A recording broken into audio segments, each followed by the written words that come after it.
नमस्कार मंडळी, गुड्डी पब्लिकच्या यूट्यूब चॅनलमध्ये तुमचं स्वागत आहे। तर आज आपण शेवग्याच्या शेंगांची भाताची रेसिपी बघणार आहोत।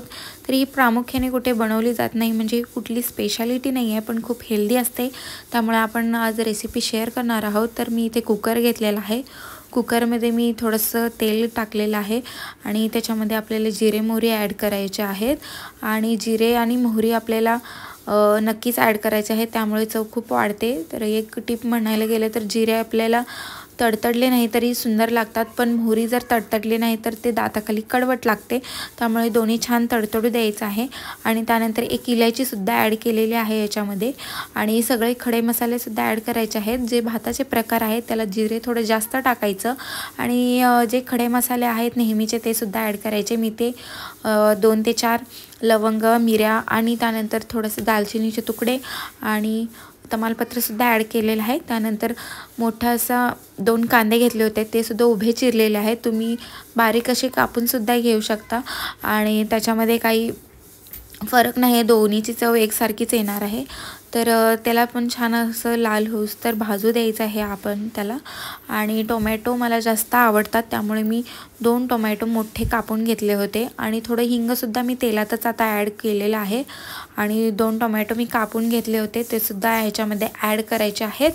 आणि हे लवकर शिजावं म्हणून आपल्याला मीठसुद्धा ॲड करायचं आहे, मी विसरून टाकलं नव्हतं।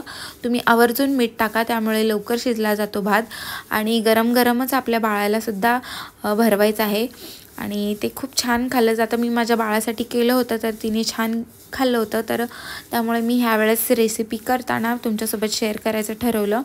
तर इथे मी छान टोमॅटोसुद्धा शिजवलेला आहे आणि त्याच्यामध्ये मी अद्रक हे लसूणची पेस्टसुद्धा ॲड करणार आहे, पण मी ती बारीकसुद्धा केली नव्हती किंवा आयती दुकानातली सुद्धा नव्हती टाकली, तर मी दोन्हीला किसून टाकलं होतं। त्याच्याने फ्लेवरसुद्धा खूप छान येतो आणि घरात बनवलेले जे ताजे असतं त्याची चव वेगळीच असते। आणि तुमच्याकडे आयत्या वेळी नसेल तर तुम्ही आयतेसुद्धा टाकू शकता।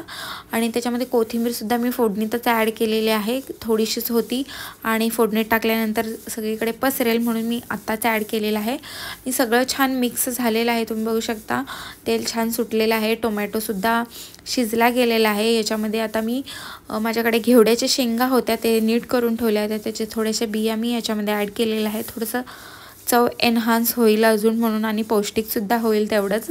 आणि ते सुद्धा छान शिजल्यानंतर आता मी शेवग्याच्या शेंगा ॲड केलेल्या आहेत। हे आपल्या शेतातलेच आहे, एका शेवग्यामध्ये 3 ते 4 मी जवळजवळ 3 ते 4 मी तुकडे याच्यामध्ये केले होते आणि 2 ते 3 शेंगा मी याच्यामध्ये ॲड केलेल्या आहेत। छान त्याला मिक्स करून द्यायचं आहे। आता आपल्याला यात मसाले टाकायचे आहेत। बाळ खाणार होतं त्यामुळे मी तिखट अवॉइड केलेलं आहे, तुम्हाला आवडत असेल तर तुम्ही नक्की टाकू शकता आणि जर बाळ खात असेल तर नका टाकू।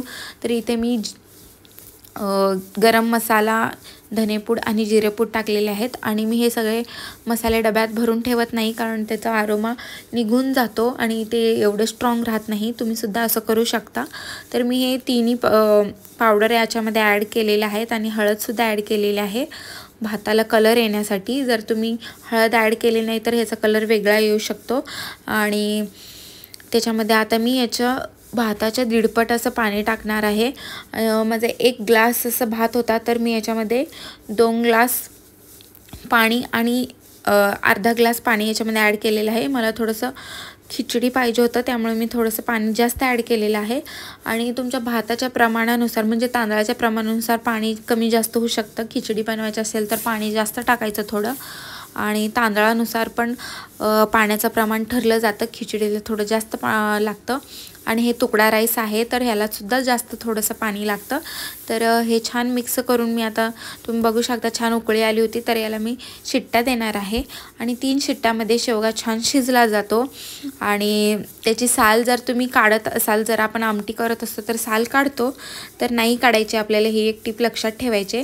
तर 3 शिट्ट्यामध्ये छान आपला असा भात तयार आहे। तुम्हाला रेसिपी कशी वाटली मला सांगा कमेंटमध्ये। आणि ही खूप पौष्टिक आहे, शेवगा खूप हेल्दी आहे, तुम्ही सुद्धा रेसिपी बनवून बघा आणि मला कमेंटमध्ये नक्की सांगा। आणि पुढची रेसिपी कोणती बनवायची ते सुद्धा सांगा। भेटूया आपल्या नवीन रेसिपीमध्ये, तोपर्यंत बाय।